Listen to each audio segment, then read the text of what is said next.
Allez-y, installez-vous. Vendredi 14 novembre, devant la communauté de communes de Célestat, élus du département et des communes, représentants d'entreprises et commerciaux ont pris le bus direction l'autoroute A35 pour une vue d'ensemble du parc d'activités du Guissen, situé entre Châtenois et Chervillers.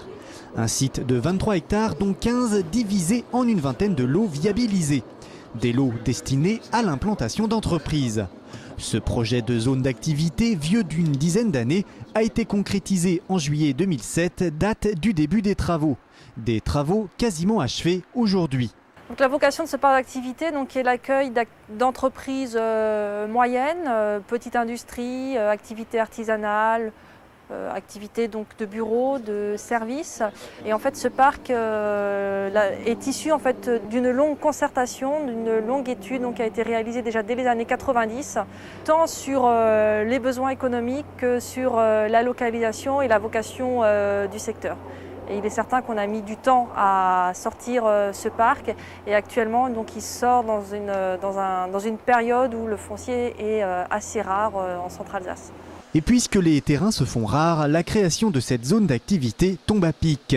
À ce jour, quelques entreprises se sont déjà montrées intéressées par le parc d'activité du Guissen, mais toutes ne peuvent pas prétendre à obtenir un lot. C'est la communauté de communes qui fixe les critères d'attribution en privilégiant les entreprises créatrices d'emplois. C'est un projet maîtrise d'ouvrage intercommunal et donc c'est le premier parc d'activité intercommunale qui sort et en termes de fiscalité il est sous le régime de la taxe professionnelle de zone, c'est-à-dire que c'est la communauté de communes qui touchera la taxe professionnelle de la part des entreprises.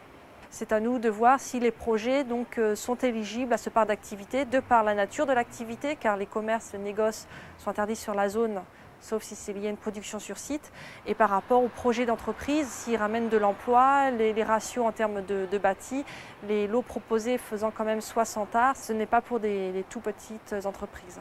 Autre projet intercommunal en développement, l'extension du COSEC Eugène Grismar à Célestat. Mercredi 12 novembre, c'est une grosse partie du chantier qui a été commencée et grosse est à prendre au pied de la lettre. 2 énormes poutres métalliques ont été posées, longues de 56 mètres de long et pesant 40 tonnes. Elles ont été assemblées sur place.